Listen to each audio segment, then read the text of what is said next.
你动手啊！啊！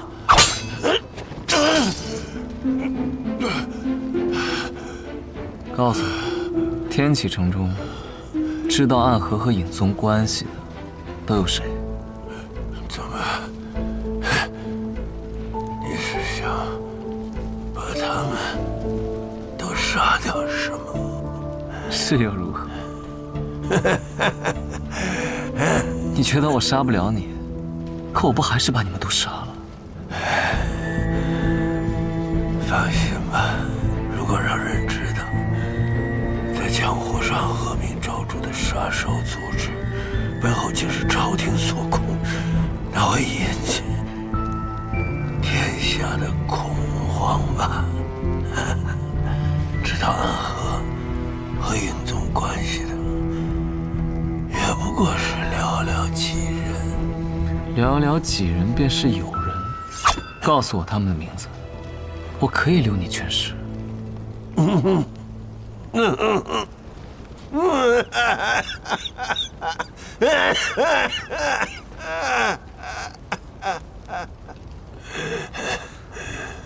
怎么样？找到你想要的东西了吗？找到了。这老头怎么处置啊？哎，不对，我为什么要问你啊？明明我才是暗河之主。要我说，就把他的手脚都砍了，要不然他是不会告诉我们天启城中还有谁盯着暗河。就算你斩断他的手脚，他也不会告诉你的。你杀过的人不少，这样的眼神，应当也见过不少。我发现你这个人真无趣啊！我不过就是想折磨他一下罢了。你还有什么想说的吗？秉承这最后一点的良知，我愿意听听。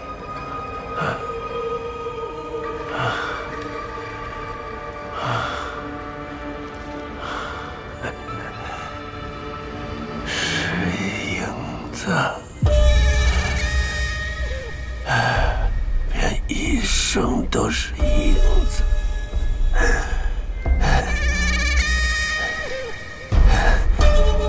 影子，若是想走到阳光下，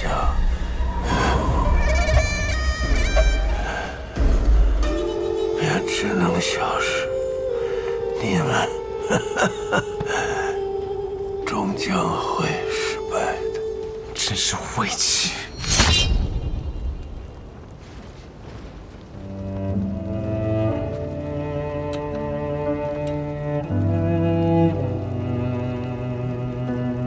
苏梦雨，今天我们也算是大获全胜，我请你到碉楼小筑上去喝上一杯。我们烧的不仅仅是影宗，还是明面上的国丈府，得立刻离开天启城才是。影子若想走到阳光之下，便只能消失。那影宗不再成为影宗，而拥有了国丈府的身份，这是不是就是所谓的影子到了阳光之下？所以，义卜刚刚说的那些话，不仅是在诅咒我们，也是他现今的写照。你在想什么？没什么。哦，对了，这个给你。这是什么？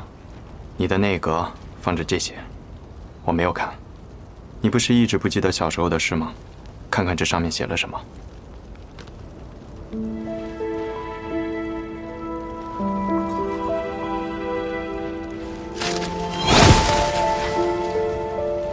以前的事儿，管他做什么。以后暗河，你我只有明天。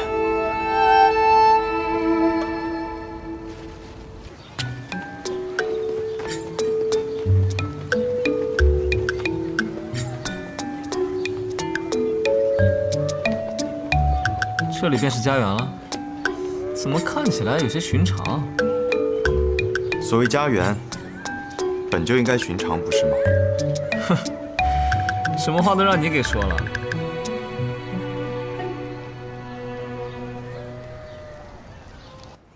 你不是说很快就会来找我的吗？怎么很快就变成了很多年？是啊，一过便是很多年了。对了，这是昌河，如今的暗河大家长。我是昌河，是苏沐雨最好的兄弟，以后你叫我昌河大哥就行。这是昭妍，萧昭妍，自小我俩一块在无间城长大，算是我妹妹。沐雨哥哥，我咋觉得你这像是在做媒呢？我刚刚打趣他，他现在在报复我呢。哎呀，暗河一年赚那么多银子，结果所谓的家园就是一个穷村子，这老爷子未免也太小气了吧？我们这里餐餐有肉，顿顿有酒，怎么就穷了？我看你就是没有见过真正的穷。从这里以外，在17里的那个村子，他们那些人吃顿白米饭就算是过年了。你别理他，穷惯了，突然有钱就这样。哎，什么叫突然有钱啊？你忘了那南安城地下埋了一地的白银？我觉得我们这儿挺好的，不要你的银子。你知道我们这里都住着些什么人吗？我自然知道，都是些和暗河有关，但是又不想陷入江湖纷争的人。你不是说顿顿有肉，餐餐有酒吗？肉呢？酒呢？自家酿的烧酒，烈得很，你敢喝？那千杯不醉。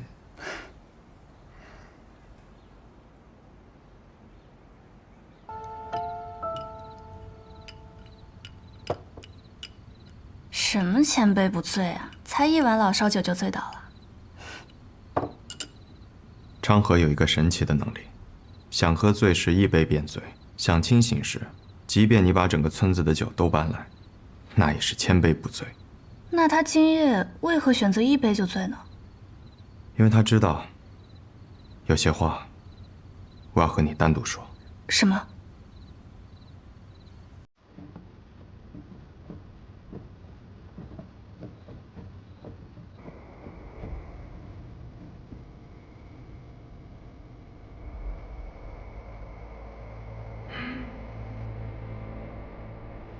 我在天启城的万卷楼中找到了当年的隐秘，也知道了无间城覆灭那一夜涌入城中杀手的身份。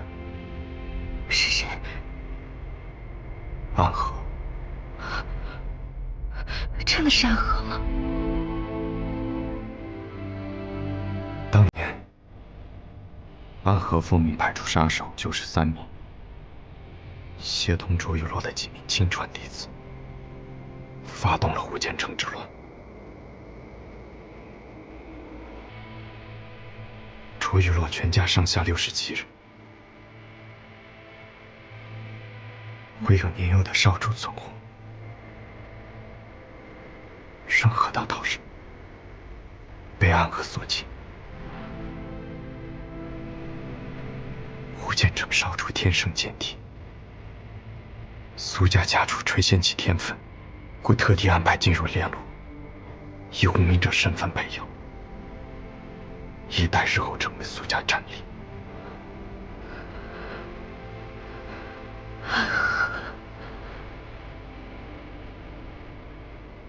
是，我一直寻找的罪魁祸首，原来就是我从小生活的地方。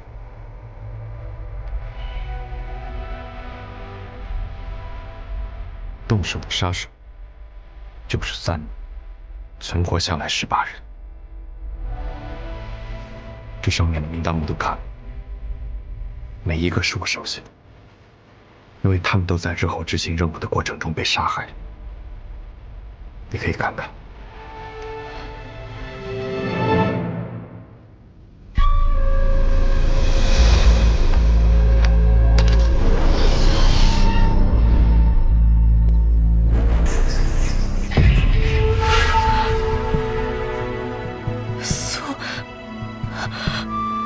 苏邪墨，往下念。苏笑颜，谢水桃、穆天泽，这些人你都熟悉吗？这些人全部都在家园里。明白了。宇哥，你要去做什么？我只是去问些问题，你在这里等着我。里面的人若是醒了，那便让他好好待着。宇哥，放心，总不能昨日还说这里是家园，今日便把整个村子给屠了。苏谢墨住哪儿？村口第3家。好，小心。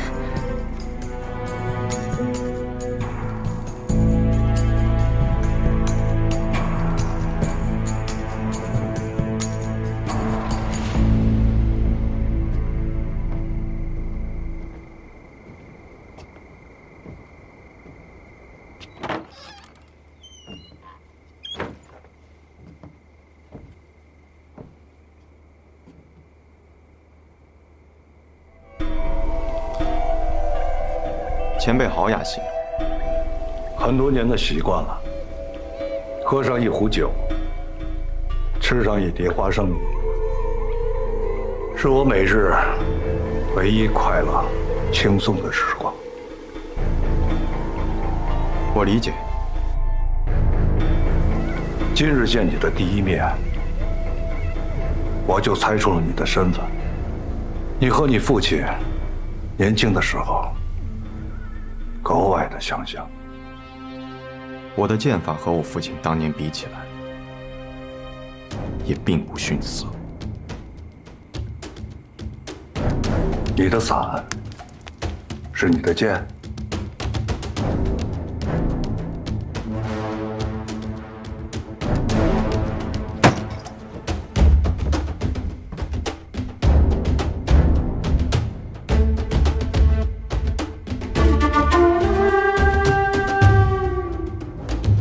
我的伞中藏有18剑，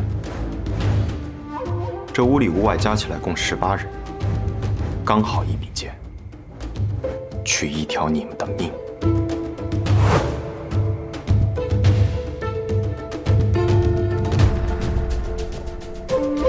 不愧是苏家家主，一早就看中的孩子，居然重现了18剑阵。你们这些人应该都已经死了，为何会出现在家园之中？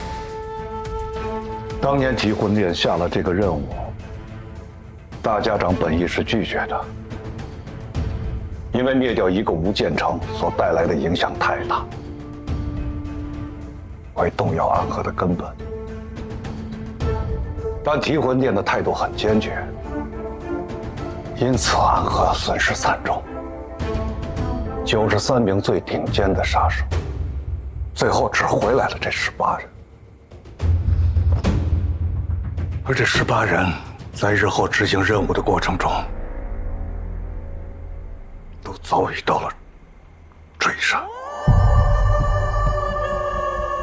没有人能提前知道安和杀手所接的任务，除了提魂殿。没错，大家长也怀疑是提魂殿和下丹的雇主合谋，要杀人灭口。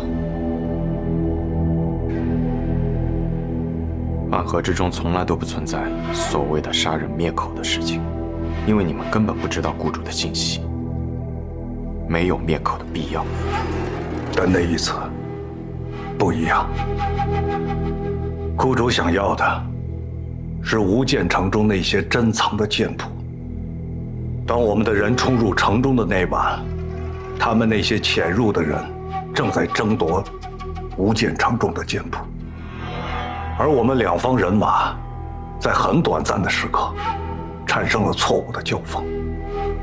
正是在这次交锋的过程中，我试探出了对方所用的剑法。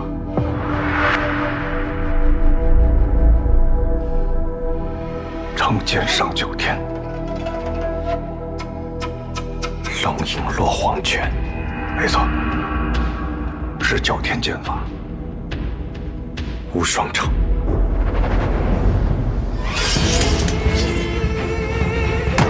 莫急，此剑一出，天下无剑。可偏偏号称天下无双的第一武城，赖以成名的也是剑。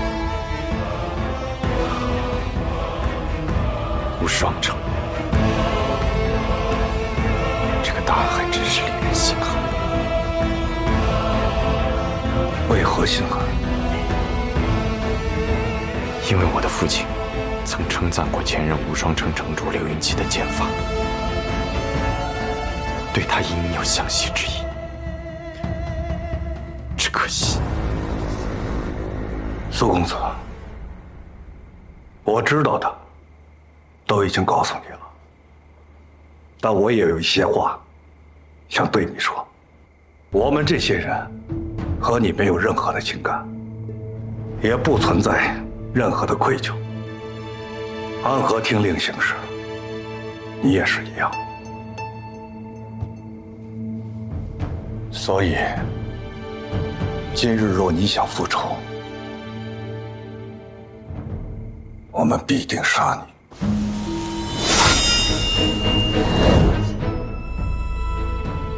我若要寻仇，找的也应该是卧道之人，这点我明白。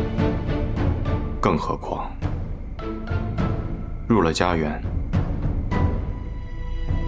这一生的罪孽荣光都将洗尽，这一点也不会有任何改变。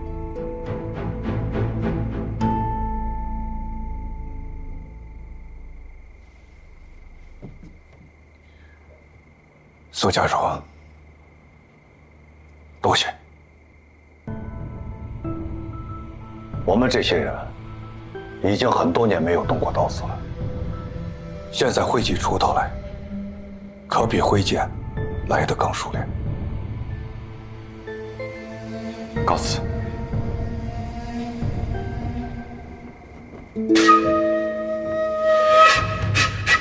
头儿，怕他做什么？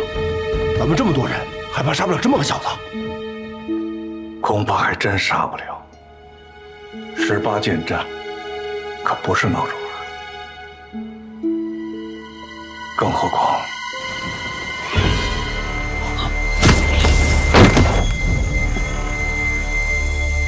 头儿，他什么时候来的？已经来了很久了。刚才我们现身的时候，门外这人就已经动了杀气。如果我们真的动手，他一定会冲进来的。他是暗河这一带的大家长，苏长河。苏长河，有意思。那他身上这股气息是？他练了研魔掌。我听说，这是一门被诅咒的武功，但凡修炼此等武功的大家长，都不得善终。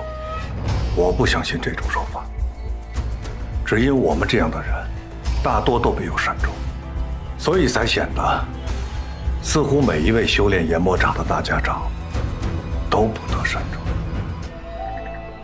你怎么来了？不是不让你来吗？我喝醉了，没听到。不是让昭妍告诉你了吗？我为什么要听一个小丫头的话？不过既然你不打算动手了，那我们明天去南安吧。为何这么突然？要去南安？刚刚来的消息，你相好的让我们去玩。说原话。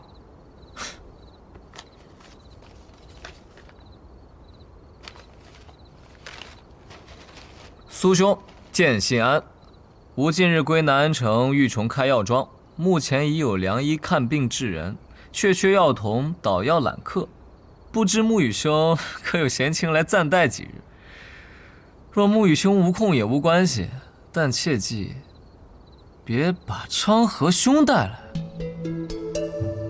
邀请的只有我，哪有我们？你一句话，去还是不去？可去，你也一起去。难道在他们那里，你没有得到什么新的有用的消息？你觉得呢？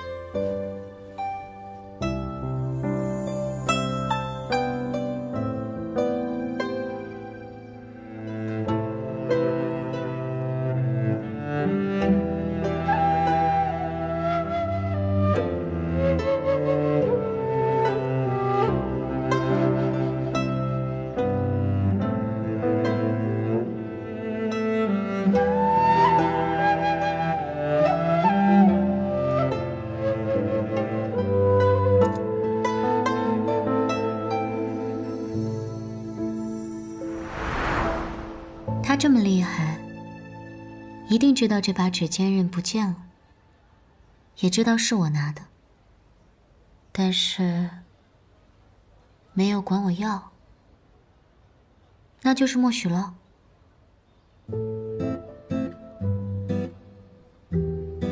那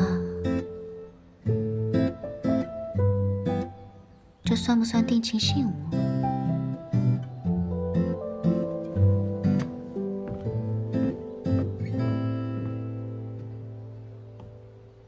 你醒了？你怎么才回来啊？出去这么久，我都要饿死了。好了，就自己下楼吃饭。谁说我好了？我还需要人照顾呢。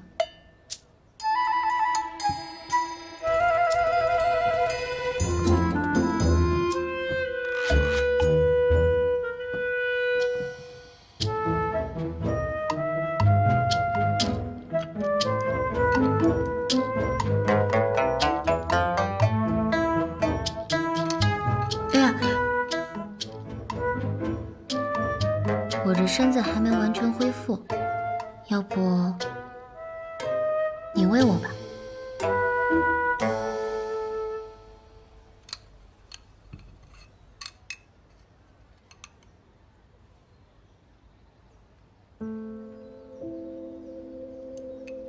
今日怎么对我这么好啊？好好吃饭，别说话。我知道了，你要走了。我迟早是要走的，更何况你的伤也好的差不多了。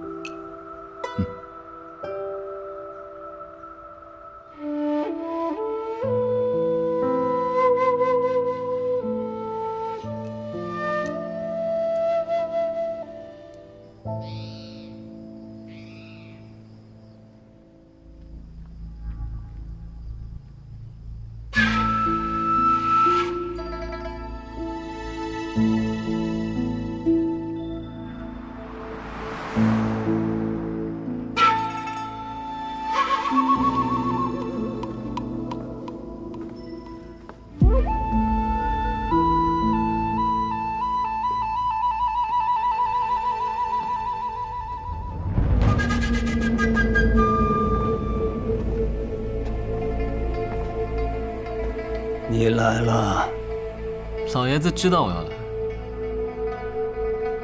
你很像我年轻的时候。老爷子年轻的时候，就这么不是个东西了吗？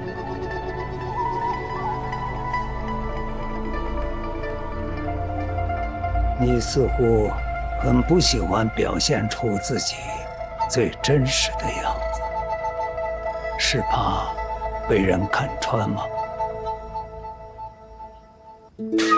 以前的你一直被我压着，不敢冒头。如今我的锐气已去，是不是觉得自己的机会到了？老爷子既然这么喜欢算计人心，那不如算一算，我进来是打算做什么？你想要苏家家主的位置，苏长河，你只是无名者，无名者苏沐雨没有继承大家长的资格，你也一样没有继承苏家家主的资格。唉，被小瞧了呀！区苏家家主之位，我苏长河看不上。我要做的，是一件暗河几百年来从未有人做过的事。我要实现的，是暗河所有人都无法想象的宏愿。我要改变暗河。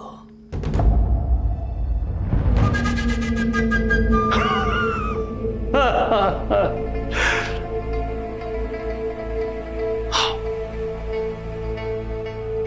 长河，你的寸之剑的确厉害，但想胜过我并不容易。我的剑虽然断了，但我依然是苏景辉。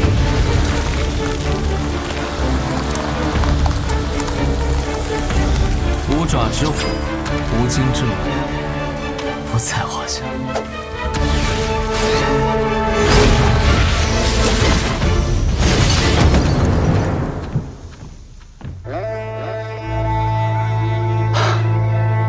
好身手！当年若不是我苏家，你们俩早死了。鬼窟渊是沐雨背着我爬出来的，大家长那一剑是他自己接的。我们毫无选择地进入了暗河，但我们会自己踏入彼岸，而你是旧时代的义务。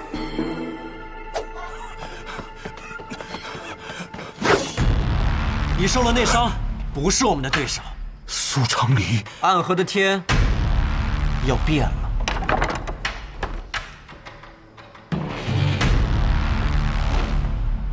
邱叔是不是在想，如果出来的是老爷子就好？你执行过那么多次天字级的任务，每一次出手都定有必胜的把握。想必你等这一刻也已经等了很久了，而这一次的结果也定和往常一样。邱叔还真是了解我，真是令人感动。我花了整整6年的时间集结起了这个组织，它的名字叫做彼岸。彼岸，你想改变暗河？没错，跨过暗河便能到达彼岸。彼岸之处不再有黑暗，而是光明。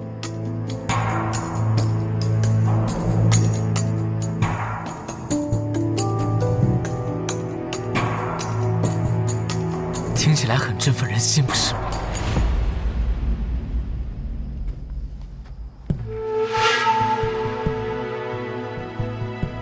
邱叔是本家族人，从出生开始便当做一个刺客来培养。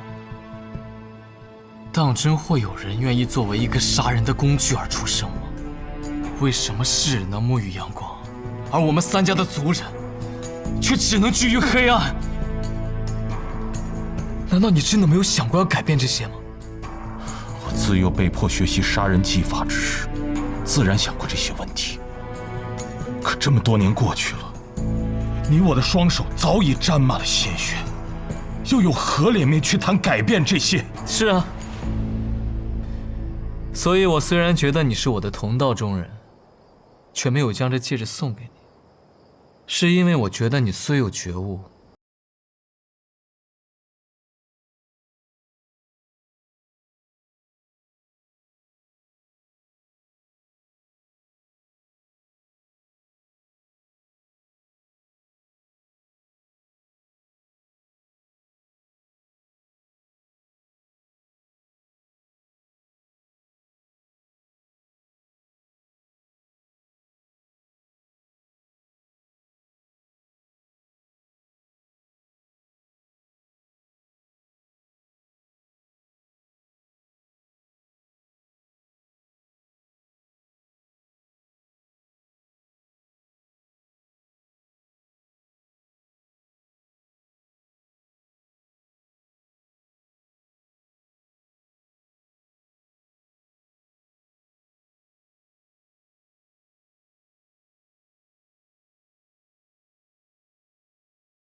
大哥，苏家其余弟子已被控制。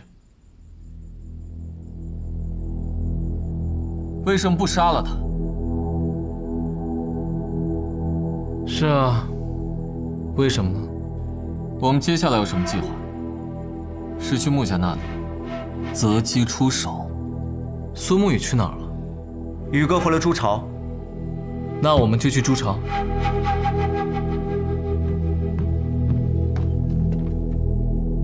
绵龙剑被穆慈灵带走，现在在穆家手里，我们去朱巢又有何用？如今谢家已经去围堵穆家驻地了，我们何不趁他们两败俱伤之时抢夺绵龙剑？必安成立那天起，我们便在为今天做准备。你身为我们的首领，不应当这个时候徇私，去保护你兄弟的命。你说什么？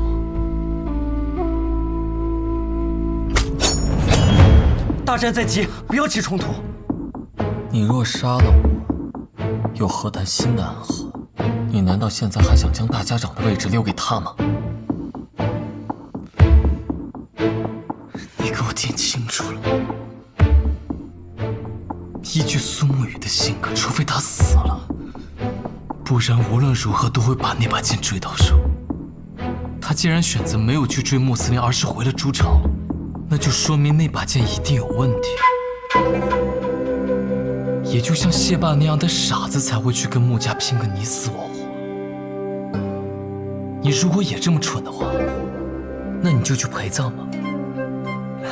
既然如此，说清楚就好了，何必这样？大哥，定位，有句话你确实说对了。苏沐雨这条命我还真就保下了。任何人都可以死，唯独苏沐雨不行。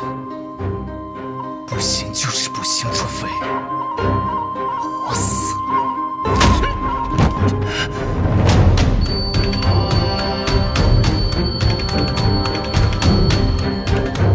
你们在驻巢门口等我。是。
差不多了。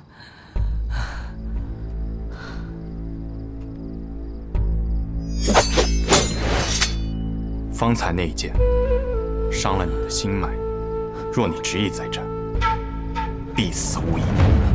你们两个叫什么名字来着？苏沐雨。老子苏长河。哼，很好，一听就是要名扬天下的名字。我们还会再见的。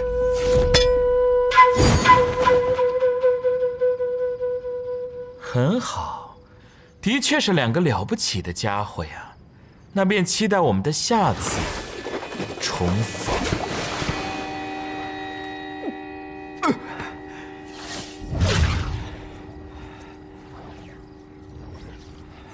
苏梦雨，你如果真的不想当，那我们之前的约定就算作废了。至于你说的那些幕后势力，我也很快就会将他们连根拔起。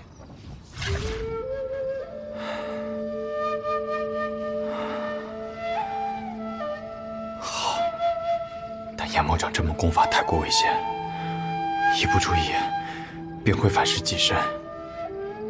你以后还需万分小心。我们走到今天这一步，真的很不容易。不过，我还是会继续走下去的。昌河，我知道你要说什么。我会向外界宣布，从此之后，安和便没有执三贵。我会铲平提魂殿，这样就不会有人下达追杀你的手术。那些你想要带走的家人也是一样。你说过你喜欢南安，我在南安城置了一处大宅，是我这些年偷偷攒钱买的。你到南安城去找守月钱庄的掌柜的，他会把地契给你。院子的地下埋了1万两白银，你若是没钱了，就拿出来用。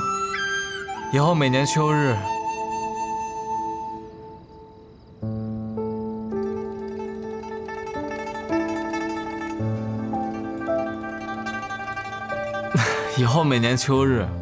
南安城桂花满城的时候，我会去找你饮酒。当然，你不想让任何人，包括我知道你行踪的话，你也可以不要那间宅子，转手卖给守月钱庄的掌柜的就行。但是，每年秋日，南安城桂花开时，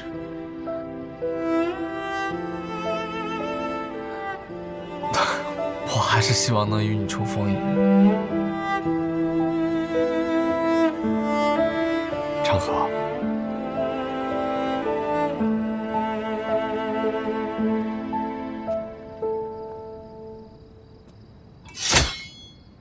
你本来就不属于这个地方，离开这儿也是必然。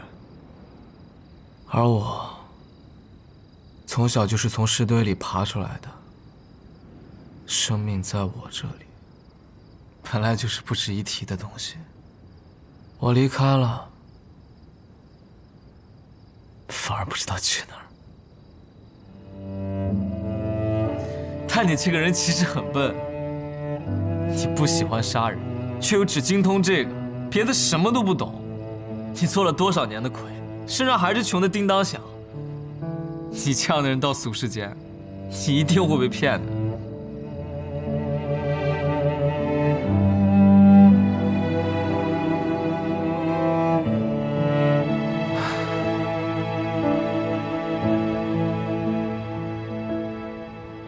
再见，苏梦雨。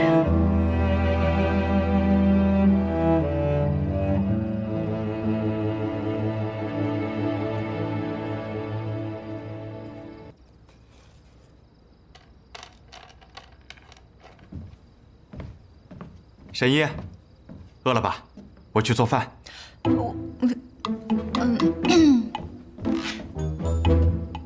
必啦，我不饿。忙了一日，怎会不饿？我今日特地问了隔壁宅子的王姐，原来我昨日那道菜少了一味调料，改善下便好了。苏沐雨，你每日上街走走路，买东西，还要帮我挑药材、煎药，已经很辛苦了，不需要再多余做饭了。沈一每日看诊才是辛苦，这些琐事就交由我来做吧。啊。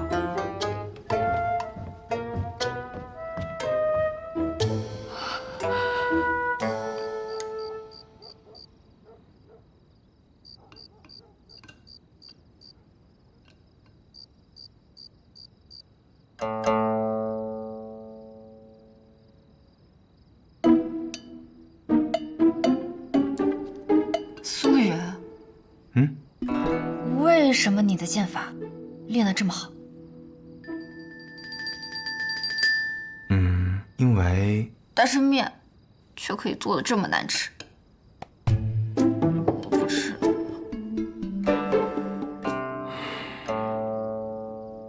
也罢，毕竟是你的心血嘛。我明日出门买桂花糕补偿生意，然后再问下王姐。宋沐雨，你能不能答应我一件事情？好，何事？答应我，放过王姐，也放过我。多试几次，总能成功的。练剑也是如此。这碗面，生意还是先别吃了，等明日。为什么江湖之上人人练剑，但剑仙就那么几个？这世上有那么多大夫，为什么偏偏我是神医？因为天赋不同。苏沐雨，有的事情不能强求。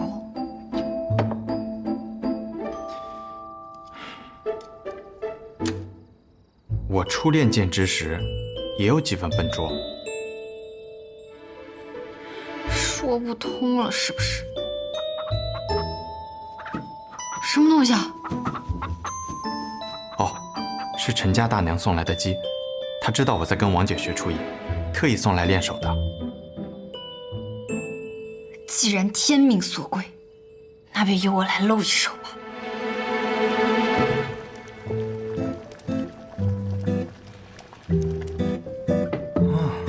我跟我师傅学的药膳鸡窝，如何？好香啊！吃起来啊更香。尝尝。好。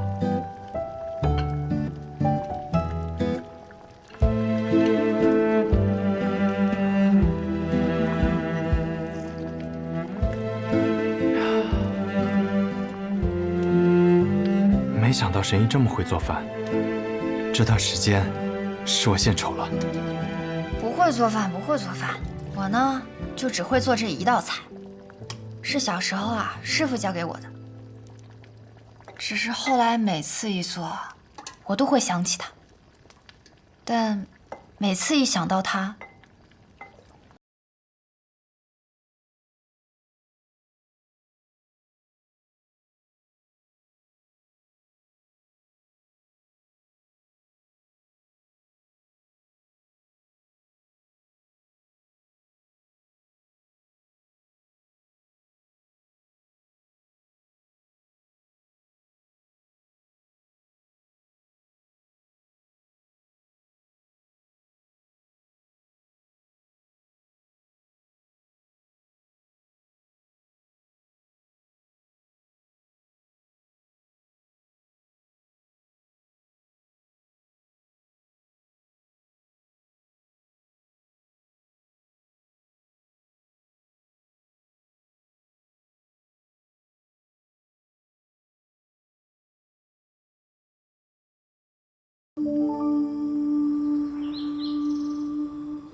哇，这就是大名鼎鼎的花剑饼啊！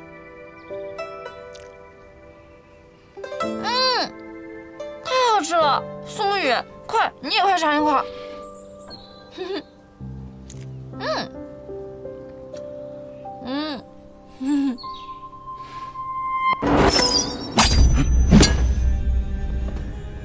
不必躲躲藏藏了，三官大人。黄泉当铺之中，我们是不会随便动手的。当年提魂殿见到你们二人，我便说应该把你们都杀了。哼，可我也说过，正是因为他们危险，才有将他们留下来的意义。而从最后的结果来看，或许当初杀死他们才是最好的选择。等你们许久了，今日见到了暗河的宝藏，又见到了你们，可谓是没有白来。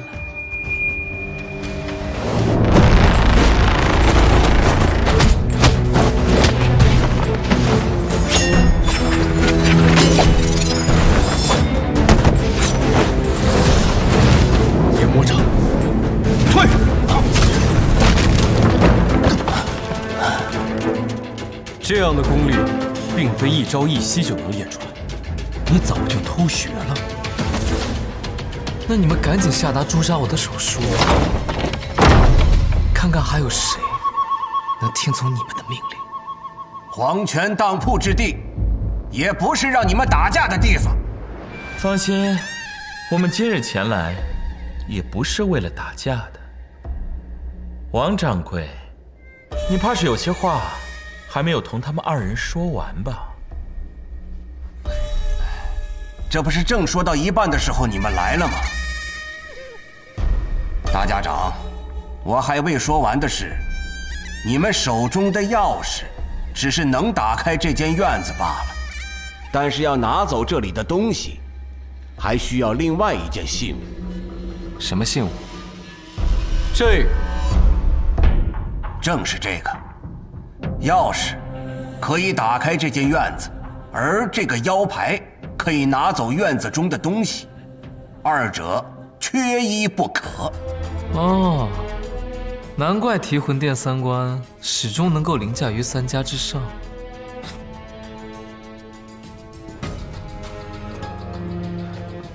我知道你在想什么，你在想，趁着黄泉当铺来不及反应，就将我们给杀了，然后夺走这块腰牌，亦或是把我们跟王掌柜都杀了。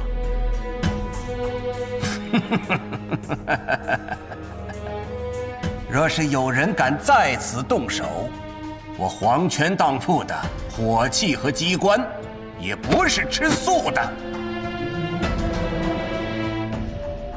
我只需轻轻一下，你们暗河的那些宝藏马上就会灰飞烟灭，付诸东流。诸位，还请你们仔细斟酌。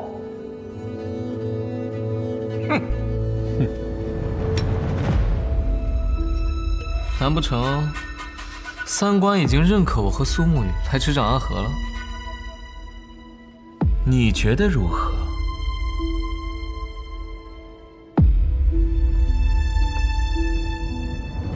你们忽略了一件事情。什么？我们并不认可提魂殿，也不会再认可三关的存在。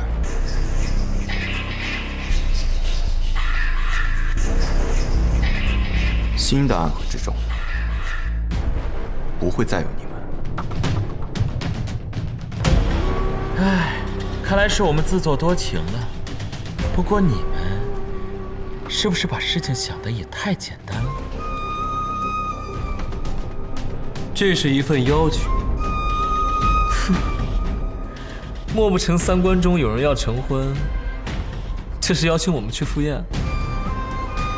你们说想要一个答案，想要建立一个新的暗河，那么帖子中的那个人，二位需要见一下。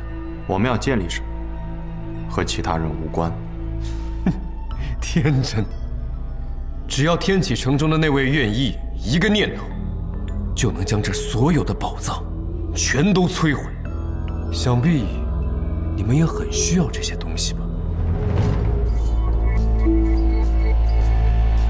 你说的那人是谁？所见之人的先祖，在100年之前创立了暗河。至于剩下的，等你们到天启城之后，自然便会知道答案。你就收起你的研魔掌吧，在黄泉当铺杀人，也只有你这样的疯子才想得出。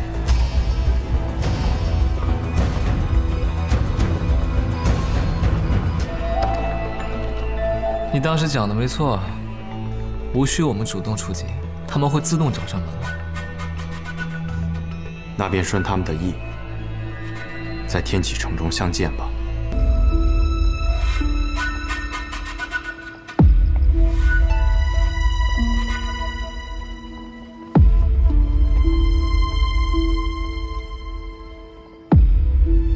此地便是万卷楼了。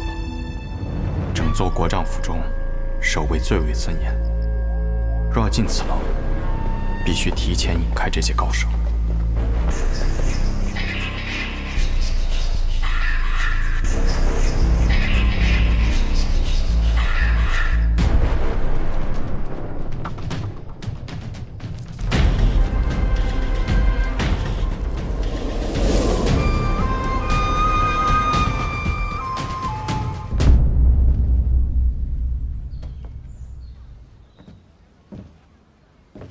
哲叔，你来了。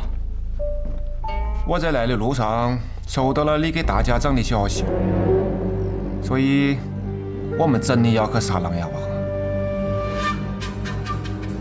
琅琊王在过去的暗河中，就不是我会接的杀人担，更何况他还是萧氏皇族3代以来第1人，又岂是那么好杀的？那你想啷子办？先假装与尹宗谈条件。万卷楼是必须得去一趟的，我们要找到能将尹宗一击击溃的办法，这样才能调走尹宗的大部分势力，进入万卷楼，毁掉所有有关暗河的卷宗，让暗河成为那个生于江湖、长于江湖的组织。义部想利用我们来杀琅琊王，说明他怕了。我们正好可以反其道而行，借助琅琊王的力量来灭了尹宗。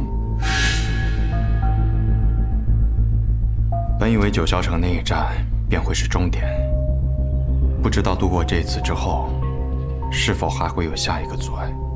有人的地方就有江湖，有江湖的地方就有纷争，更何况你有一个喜欢纷争的好兄弟。他什么时候来？天启城中的一切，我已经派人告知于他，他做好应对之策，便会入天启。见臣子，哎呀，那我们就静等几日。比起我们，尹宗那帮家伙肯定是坐立难安。难得来趟天启城，正好带你去几个有意思的地方转转。天启城中最知名的地方，这些日子我倒是都转过了。你去过哪去？千金台、青天剑、问天石、龙起源，甚至还去了学堂。哎呀，停！这都是些什么破地方啊？这都是天启城中最有名的地方。哦呸！天启城里头最有名的地方，那当然是皇宫。教坊是。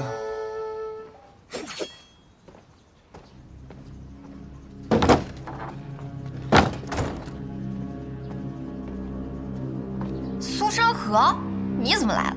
我要去找苏沐雨，要不要一起？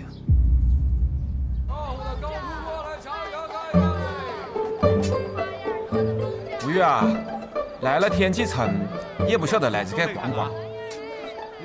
我不识路。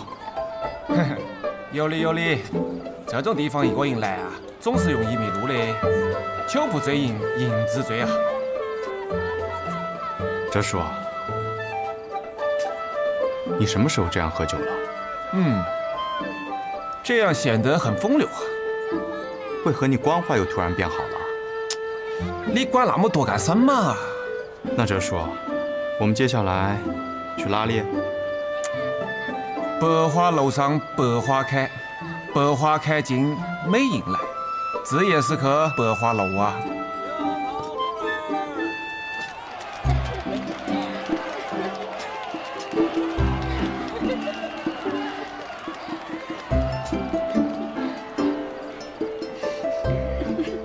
哲叔，我算是被你摆了一道。你来之前也没和我说这里是。公子，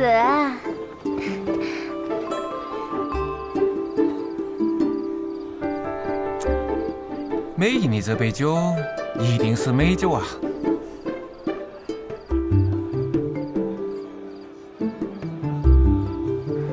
公子。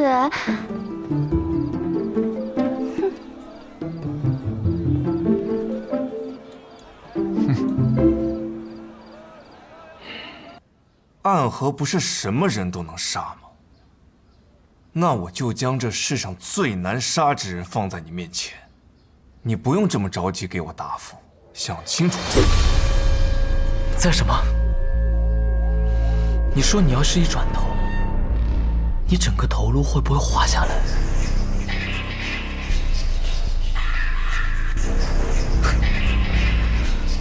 放心，我不会真的杀你。因为苏沐雨的命还在你们手上呢。我怎么能真的杀你呢？大家长，滚吧！既然苏沐雨还是你们的客人，那就多做些好吃的给他。他不吃辣，记住了。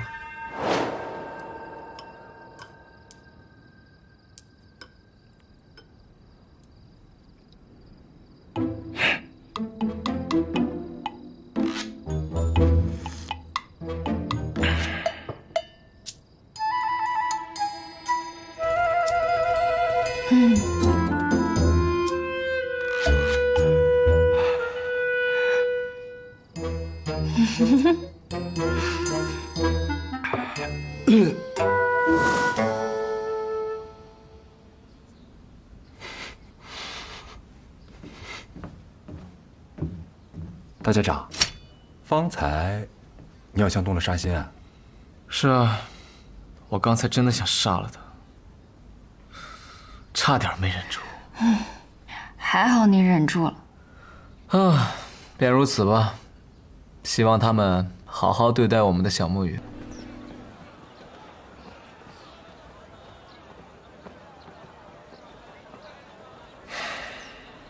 若不是跟了他一路，还真发现不了他。狼牙王在这饮酒。大家长，你吓我一跳。抱歉啊。这个世界，一个人在这饮酒毫无护卫，还没有引起围观，还真是稀奇啊。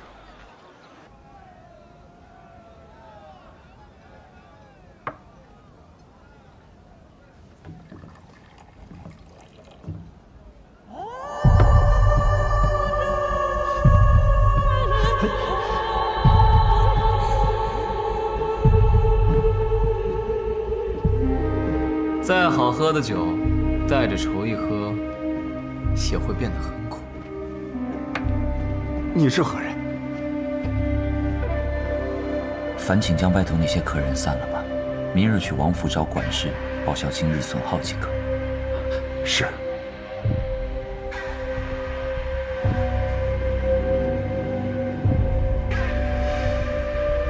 暗河新的大家长苏昌河。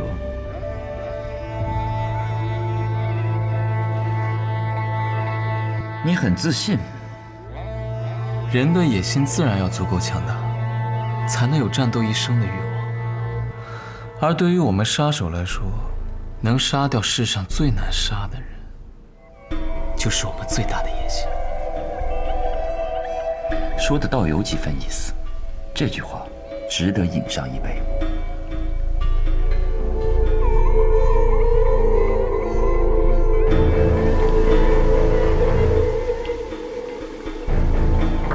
只是我没想到，世人口中万丈光芒的琅琊王，会独自一人坐在这酒馆中喝酒。你很孤独。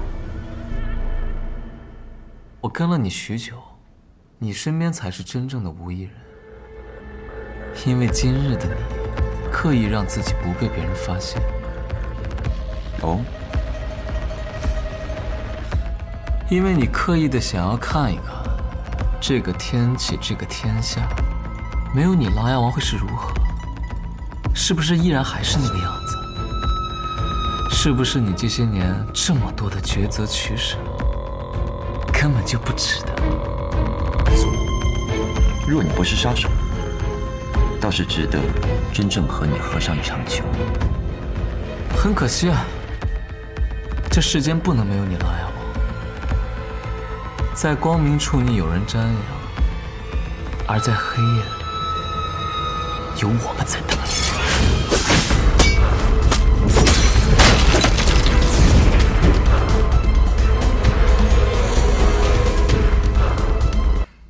暗河来了苏哲与谢奇道，还带着18名精锐的杀手。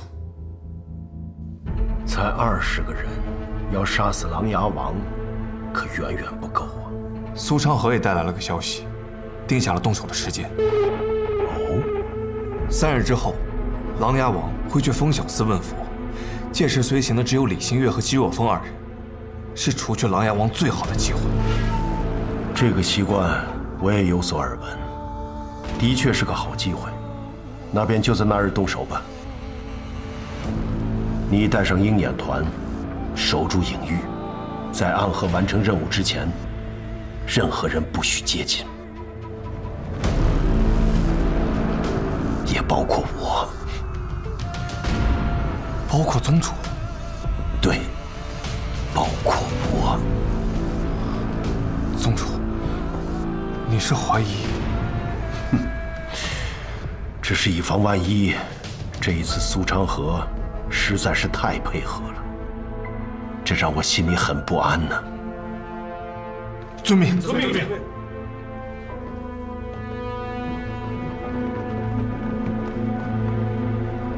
宗主，这是场赌博。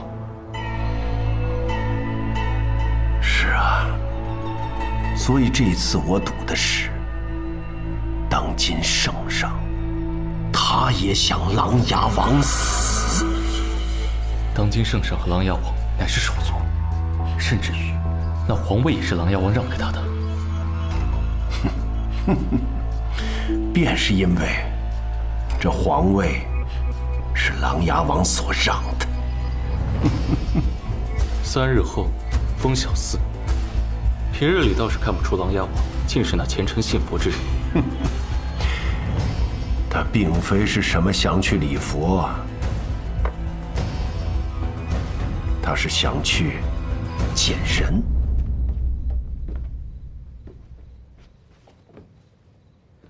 人来了多少？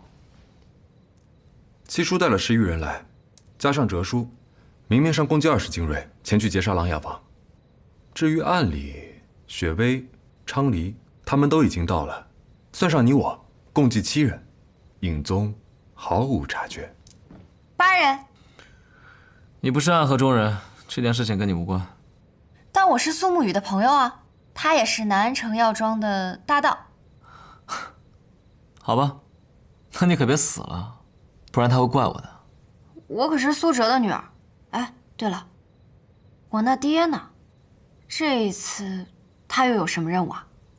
他的任务是最重要的。去，影宗来人了。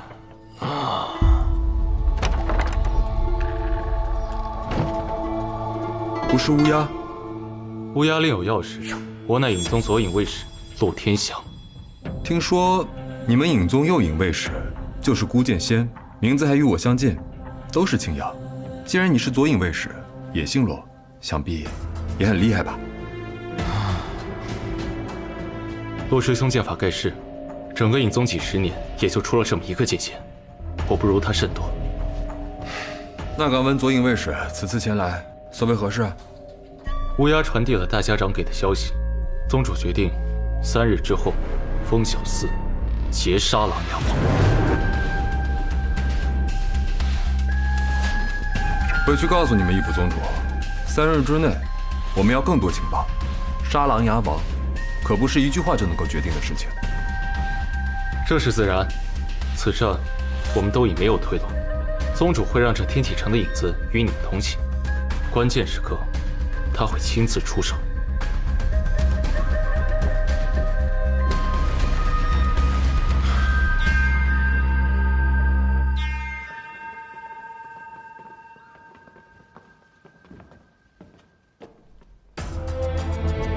宗主，3位长老来了。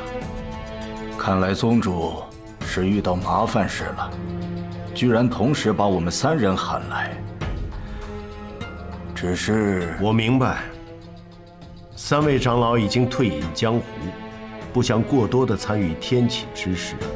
只是这次事关重要，可能要调动影宗的大半人马，所以我希望3位长老可以帮我守卫一个地方。需要我们3人去守卫一个地方？你说的是万卷楼？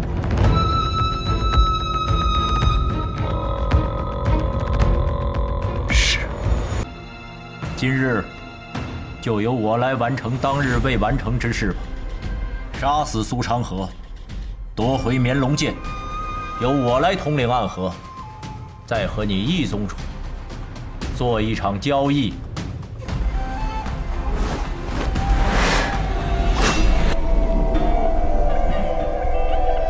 报上你的名字。暗河苏沐雨。你的名字？影宗谢在野。我听过你的名字，直伞拐。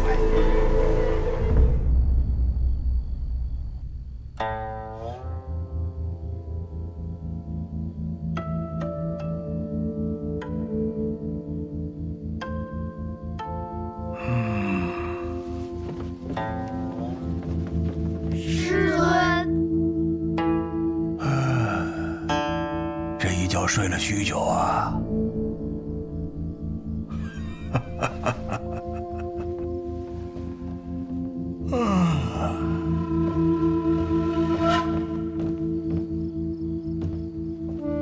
师尊，此行何去啊？看望故人。师尊还是这么高深莫测呀！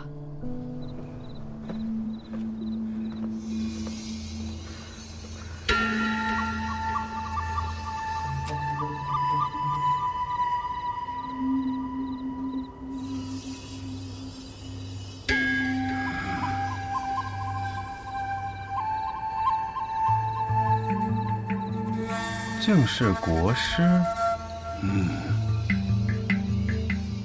这里由禁军把守，前朝最具权势的5大剑坐镇，普通人来了，3里之外便会纷纷避让而行。你来做什么？齐某昨晚做了个梦，梦见了卓清公公，一时兴起，就到此地来寻公公了，想与公公下一局棋。自从几代前曾发生的阉党之乱起，为了防止这种局面再度发生，后来的历代皇帝驾崩之后，随侍其身旁的5大剑都要被派往这里镇守皇陵，故而齐某也只能到这里来找公公啦。哦，至少在外人看来是如此的。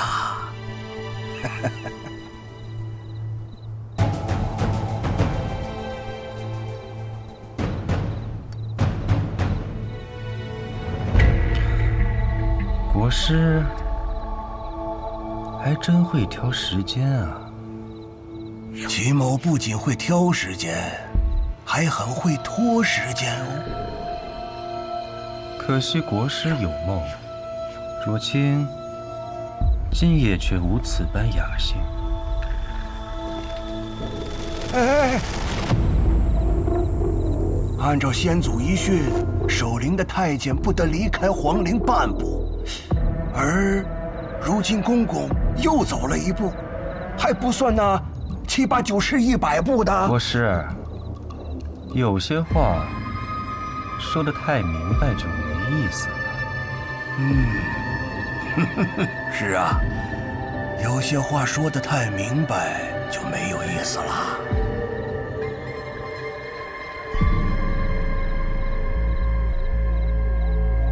看来国师今日是一定要拦着我了。那也未必。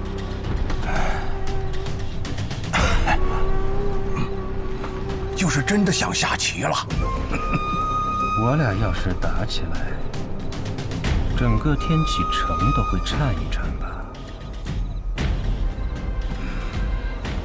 自从百里东军与叶鼎之大战皇城之巅后，这天启城很久没有热闹了，或者说，有些热闹在夜里发生，在晨起时结束，很多人都看不到。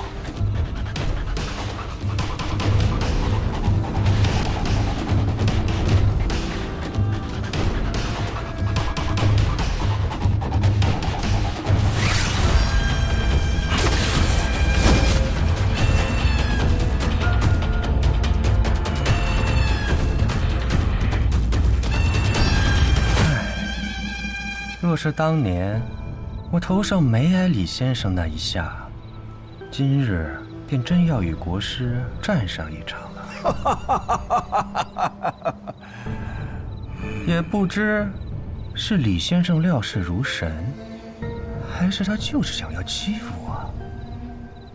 别想了，他就是想欺负你，还是与我下棋更好一些。